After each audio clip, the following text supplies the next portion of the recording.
Good morning Gautam. എന്താ എന്തു പറ്റി? അതെന്താ, ഞാൻ നിന്റെ മുറിയിലേക്ക് വരാൻ പാടില്ലേ? എനിക്കൊരു ഗുഡ് മോർണിംഗ് പറയാനും പാടില്ലേ? ഗൗതം, എനിക്കിപ്പോഴും മനസ്സിലാകാത്തൊരു കാര്യമുണ്ട്. എന്തിനാ മോനെ നീ ഈ വീട് വിട്ട് ഇറങ്ങിപ്പോയത്? നീ അമ്മയെന്ന് കരുതിയ ഏട്ടത്തിയും അച്ഛനെന്ന് കരുതിയ ഏട്ടനും പ്രണവും യാമിനിയും ഒന്നും നിന്റെ ആരും അല്ലായിരിക്കാം. പക്ഷേ നിന്റെ ആരും അല്ല എന്ന് അറിഞ്ഞുകൊണ്ട് തന്നെ നീ അമ്മയെന്ന് വിളിച്ചത് എന്നെയല്ലേ? ആ എന്നെ വിട്ടിട്ട് പോകാൻ നിനക്ക് എങ്ങനെയാടാ മനസ്സ് വന്നത്?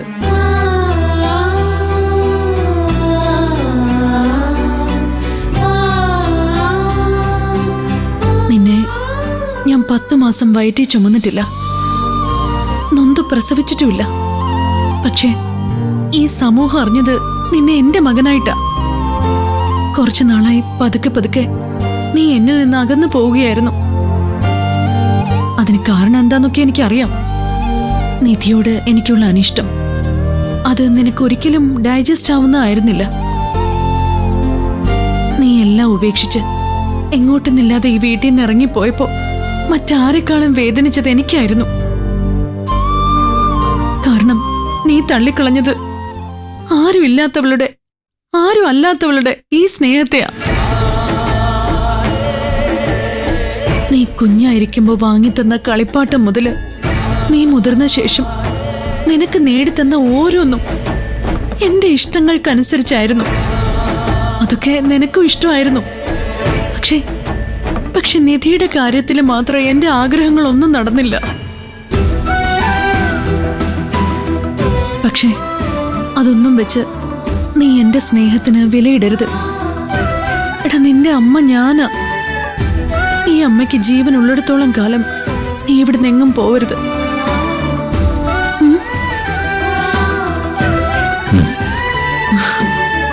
ഗുഡ്. നീ നേടുന്ന ഓരോ വിജയങ്ങളും ഞാൻ എന്റെ വിജയമായിട്ട് ആഘോഷിച്ചത്. മോൻ ജയിക്കണം, എന്നും ജയിച്ചു കാണണം, അതാ എനിക്കിഷ്ടം. നീ എന്നത്തെയും പോലെ ഓഫീസിൽ പോണം. പഴയതിനേക്കാൾ പവർഫുള്ളായി ബിസിനസ്സിന് ലീഡർഷിപ്പ് കൊടുക്കണം. എന്റെ മോൻ വിജയങ്ങളിൽ നിന്ന് വിജയങ്ങളിലേക്ക് കുതിക്കണം. അത് കണ്ട് ആ സന്തോഷം അനുഭവിച്ച് എന്റെ കണ്ണ് നിറയണം. എന്താ പറ്റുമോ നിനക്ക്? ഞാൻ വളർത്തിയ മകനാ നീ എന്റേതാ. നമ്മള് തോൽക്കാൻ പാടില്ല മോനെ.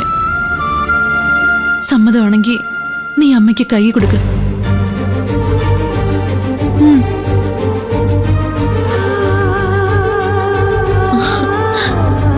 ഗുഡ്.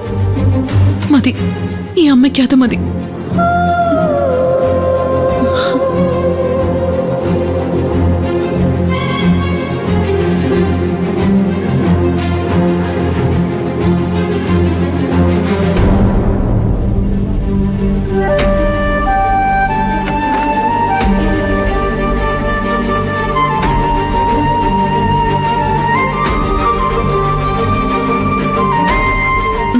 ഇതെവിടെ പോയി?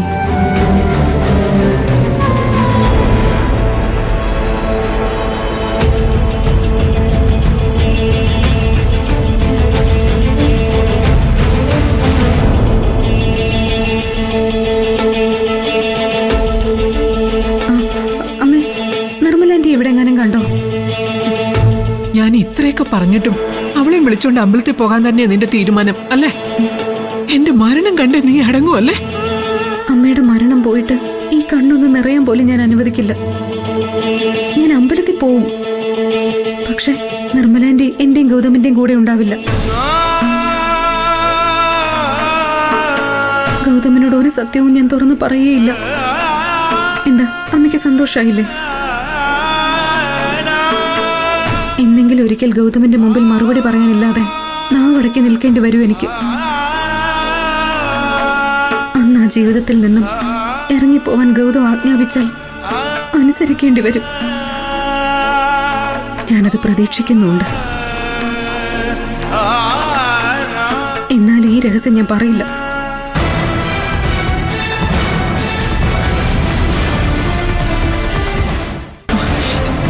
നിർമ്മല വേറെ എവിടെ പോവാനാ? ഇവിടെ എവിടെയെങ്കിലും തന്നെ കാണും. പുറകിലെങ്ങാനും ഉണ്ടോന്ന് നീ ഒന്ന് പോയി നോക്കിയേ. ഇല്ലെന്നേ, രാവിലെ റെഡിയായി നിൽക്കാന്ന് പറഞ്ഞതല്ലേ. എന്നിട്ടിത് എവിടെ പോവാനാ? നിധി, പോവാം. ആ പോവാം. പക്ഷെ ഒരു പ്രശ്നമുണ്ട്. നിർമ്മലാന്റെ റൂമിലൊന്നും കാണുന്നില്ല. അതെന്താ, നിർമ്മലാമ്മ അമ്പലത്തേക്ക് വരുന്നുണ്ടോ? ഏയ് ഇല്ല, ഞാൻ നോക്കിയപ്പോ കണ്ടില്ല എന്ന് പറഞ്ഞതാ. ദേ, ആ മുറി ചെന്ന് ഒന്നുകൂടെ നോക്ക്. ചിലപ്പോ നിർമ്മല കുളിക്കോ മറ്റോ ആവും. ഈ ബാത്റൂമിലുണ്ടോ നോക്കി. ആ അത് ശരിയാ, ചിലപ്പോ കുളിക്കായിരിക്കും. ഞാനൊന്ന് നോക്കട്ടെ.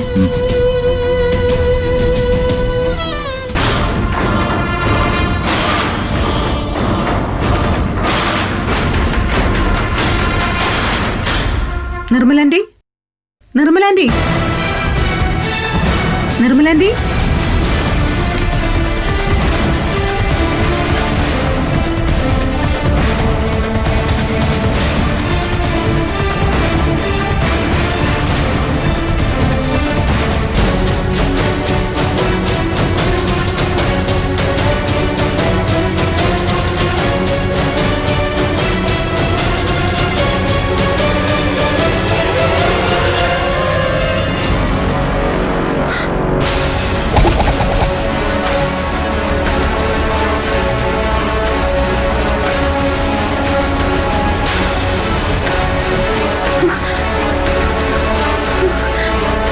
ഗൗതം, എന്താ എന്താ എന്തു പറ്റി?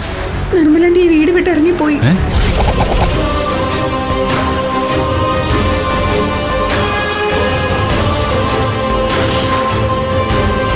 ദേ ഇത് കണ്ടോ, ഈ കത്ത് എഴുതി വെച്ചിട്ടാ നിർമ്മലാന്റി പോയിരിക്കുന്നത്. നോട്ടെ.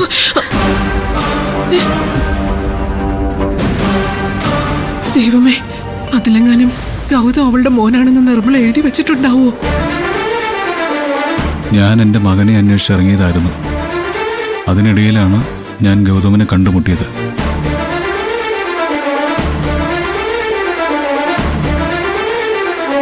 ഗൗതമിനെ കണ്ടപ്പോൾ എനിക്കെൻ്റെ മകനെ തിരിച്ചു കിട്ടിയ സന്തോഷമായിരുന്നു. പക്ഷെ കുറച്ചു ദിവസങ്ങളായി ഇവിടെ നടക്കുന്ന സംഭവങ്ങൾ ഓർക്കുമ്പോൾ ഇനിയും ഇവിടെ നിൽക്കാൻ തോന്നുന്നില്ല.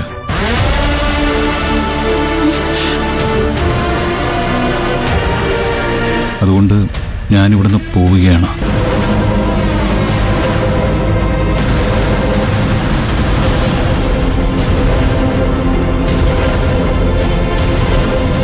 ഗൗതമിന് പാർവതിയോടും പാർവതിക്ക് ഗൗതമിനോടുള്ള സ്നേഹം കാണുമ്പോൾ എനിക്കെൻ്റെ മോനെയും കണ്ടെത്തണം തോന്നി. അതുകൊണ്ടാണ് ഞാൻ വീണ്ടും എൻ്റെ മകനെ അന്വേഷിച്ചിറങ്ങുന്നത്.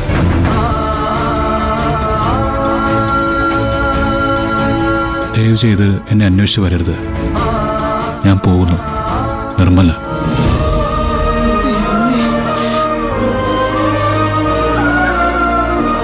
ഇന്നലെ രാത്രി വരെ നിർമ്മലയ്ക്ക് കുഴപ്പമൊന്നും ഉണ്ടായിരുന്നില്ലല്ലോ. പെട്ടെന്ന് എന്താ ഉണ്ടായത്? അല്ല, പോണെങ്കിൽ തന്നെ പറഞ്ഞിട്ട് പോകൂടായിരുന്നു. ഇതിന്റെ ഇടയിൽ എന്തോ സംഭവിച്ചിട്ടുണ്ട്. ഇല്ലെങ്കിൽ നിർമ്മലാന്റി ഇങ്ങനെ ചെയ്യില്ല.